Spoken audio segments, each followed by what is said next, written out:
5 serial killers who were never caught, real evidence. Imagine knowing that someone out there, walking freely through the streets, has already taken the lives of dozens of innocent people. This nightmare is real. Today we're diving into the most disturbing cases of serial killers who managed to escape justice, leaving behind only macabre clues and destroyed families. These stories aren't fiction. They're real crimes, with real evidence and killers who may be alive today. Prepare yourselves, because what you're about to discover will make you question whether you really know the dangers lurking in our society. And pay attention. If you can watch until the end, you'll discover a disturbing theory about why these killers were never caught. Our first case takes us to 1960s California, where a killer decided to turn his crimes into a macabre game with police and the press. The Zodiac wasn't just a killer. He was a showman who loved public attention.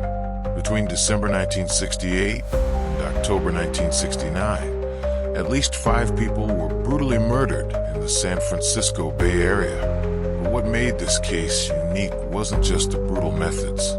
It was how the killer communicated with the world.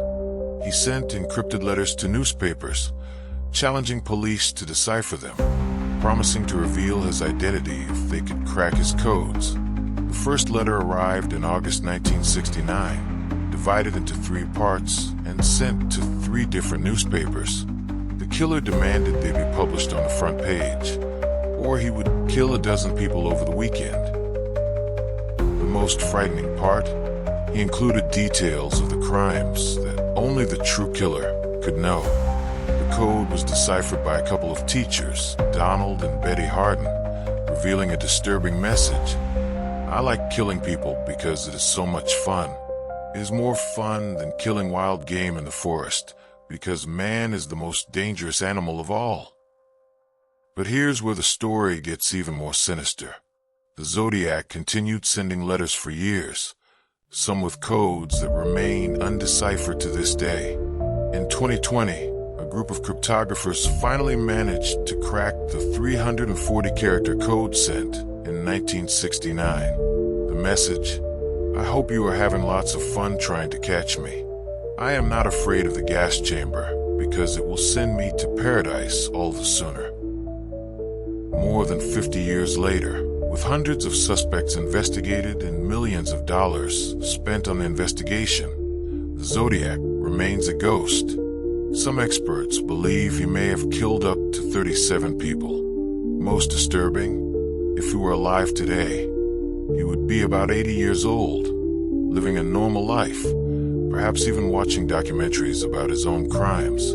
Let's go back in time to 1888, to the shadowy streets of Whitechapel, London. Here, amid the poverty and desperation of the city's most violent district, emerged history's most famous killer, and also one of its most elusive.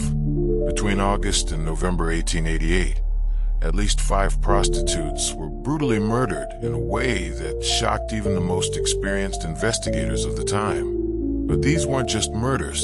They were precise surgical mutilations that suggested advanced anatomical knowledge. Marion Nichols was the first canonical victim, found with her throat cut so deeply she was nearly decapitated.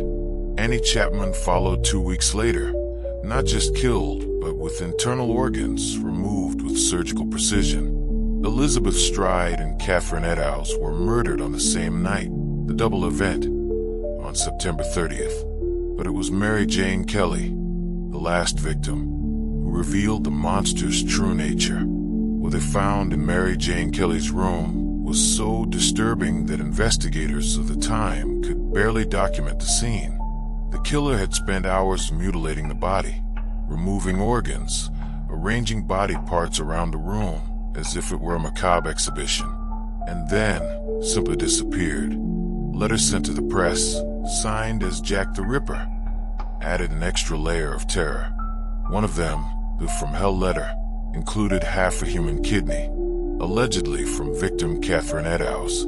The sender wrote, "Mr. Lusk, sir, I send you half the kidney I took from one woman. The other piece I fried and ate. It was very nice. Theories about Jack's identity abound to this day. Doctors, barbers, members of royalty, immigrants. Over 100 suspects have been proposed. Some modern researchers have used DNA analysis on supposedly authentic letters, but results remain inconclusive. What makes Jack even more frightening is that he established a template for all serial killers who came after. He was the first to combine extreme violence with media manipulation, creating a legacy of terror that echoes today. And after 135 years, his identity remains an absolute mystery. Now let's move to the 1990s, where a series of murders along one of America's main highways created panic across multiple states. Interstate 70 connects Utah to Maryland, passing through Colorado, Kansas, Missouri, and Indiana. For most people, it's just a highway. For a serial killer, it became his hunting ground. Between April 1992 and May 1992, in a period of just 29 days, 6 people were murdered in stores along I-70. These weren't robberies gone wrong. They were meticulously planned executions, all following the same disturbing pattern. Robin Fuldauer was found dead in her ceramics shop in Indianapolis. Patricia Majors and Patricia Smith were killed in a shoe store in Wichita, Kansas. Michael McCown was murdered in his wine shop in Missouri. All victims were found shot in the head, executed coldly, with little or no money stolen. The pattern was frighteningly consistent. The killer entered small shops during the day when there were few or no customers. He forced employees to the back of the store and executed them with a .22 pistol. There were no signs of struggle, suggesting he was extremely controlling and intimidating. Investigations revealed something even more disturbing. Witnesses in various cities described the same man. White, between 25 to 35 years old, blonde or light brown hair, approximately 5 feet 9 inches tall. Some surviving victims of attempted robberies in the same region described a polite man who spoke calmly even while committing his crimes. The case took a shocking turn when it was discovered that the killer had photographed some of his victims before killing them. A Polaroid photo found at one of the crime scenes showed one of the victims in a position suggesting she knew she was going to die. After May 1992, the murders stopped abruptly. No arrests were made, no suspects definitively identified. Theories abound. He died, was arrested for another crime, or simply stopped killing. Multi-state task forces spent millions investigating, but the I-70 killer vanished like smoke. Most frightening, experts believe the 6 confirmed murders may be just the tip of the iceberg. Similar murders in other states during the same period suggest the true number of victims may be much higher. In December 2010, a macabre discovery at Gilgo Beach, Long Island, revealed one of modern America's most disturbing serial killer cases. What began as a search for a missing woman turned into the discovery of an impromptu cemetery that shocked the nation. Shannon Gilbert, a 24-year-old escort, had disappeared in May 2010 after a bizarre emergency call where she screamed to the operator that someone was trying to kill her. During the search for Shannon, police found something much worse. The bodies of 4 women, all wrapped in burlap and placed along an isolated beach road. The 4 victims, Melissa Barthelemy, Megan Waterman, Amber Lynn Costello, and Maureen Brainerd Barnes, were all escorts who advertised their services online. All had been strangled, all were young, and all had disappeared under similar circumstances after meetings arranged through the internet. But the discovery didn't stop there. Additional searches along the coast revealed 6 more bodies, including those of a man dressed as a woman, a small child, and more young women. The total number of potential victims rose to 10, with some bodies dating back more than 15 years. What makes this case even more sinister are the phone calls the killer made to victims' families.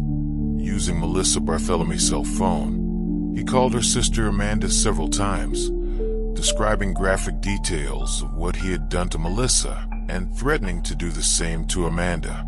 He knew details about our family that only someone who was watching us could know. Amanda revealed years later. He said things about Melissa that made me realize she had suffered before she died. The investigation revealed that the killer was extremely organized and technically sophisticated. He used burner phones, avoided security cameras, and chose victims who often weren't reported missing immediately.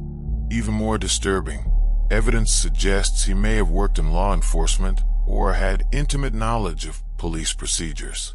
In 2023, Rex Heuermann was arrested as the prime suspect in the Gilgo Beach murders, but there are still doubts about whether he's responsible for all the crimes.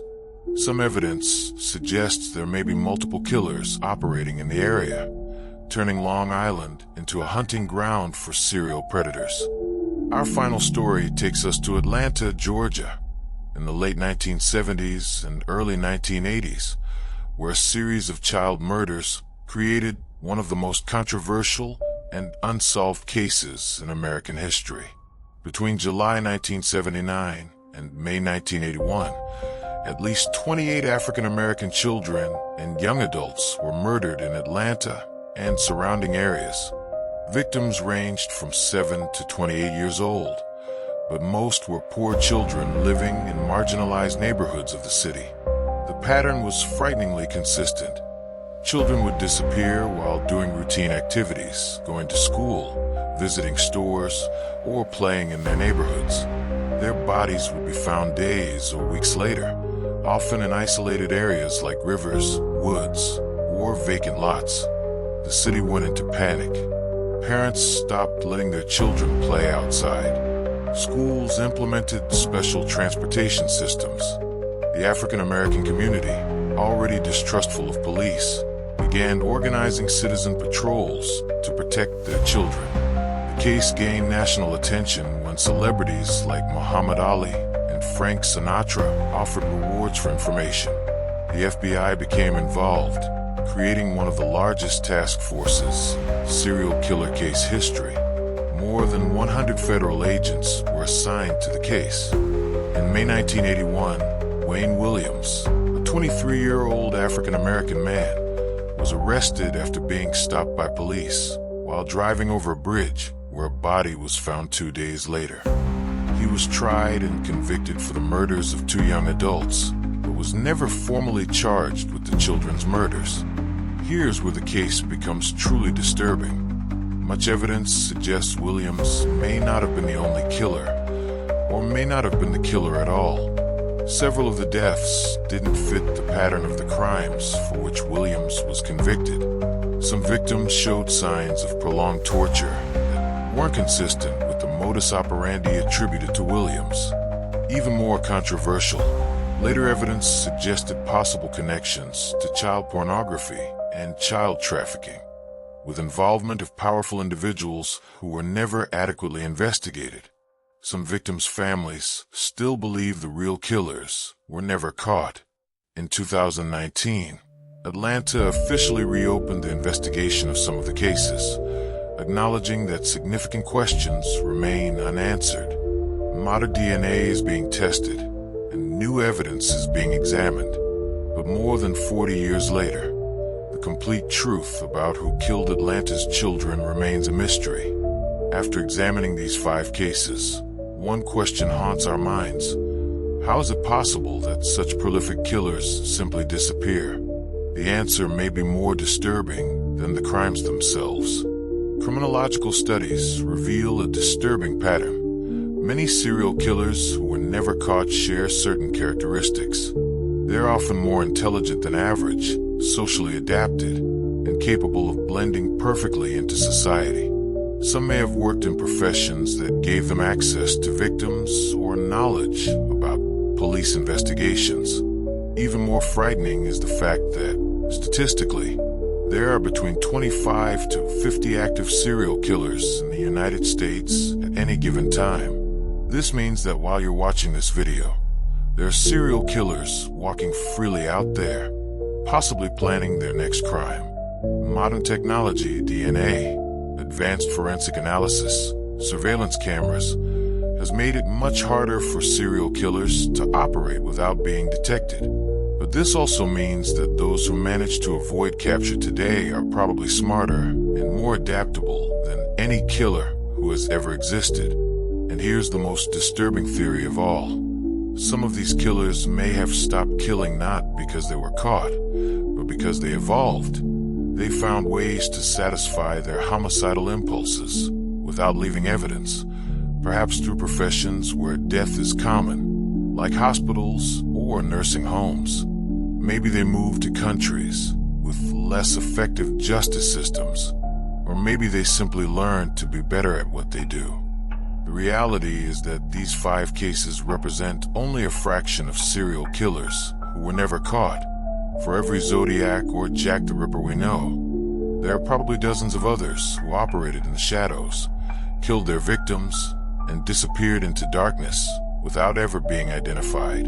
So the next time you walk alone at night, remember, the most frightening monster isn't the one from horror movies. It's the one who looks completely normal, who might smile at you on the street, who might even be your neighbor. Because the most terrifying truth about serial killers is that they live among us, hidden in plain sight. If this video made you rethink the real dangers that exist in our world, leave a like and subscribe to the channel for more content that will open your eyes to the darkest realities of human nature. And remember, knowledge is the best defense against the evil that hides in the shadows.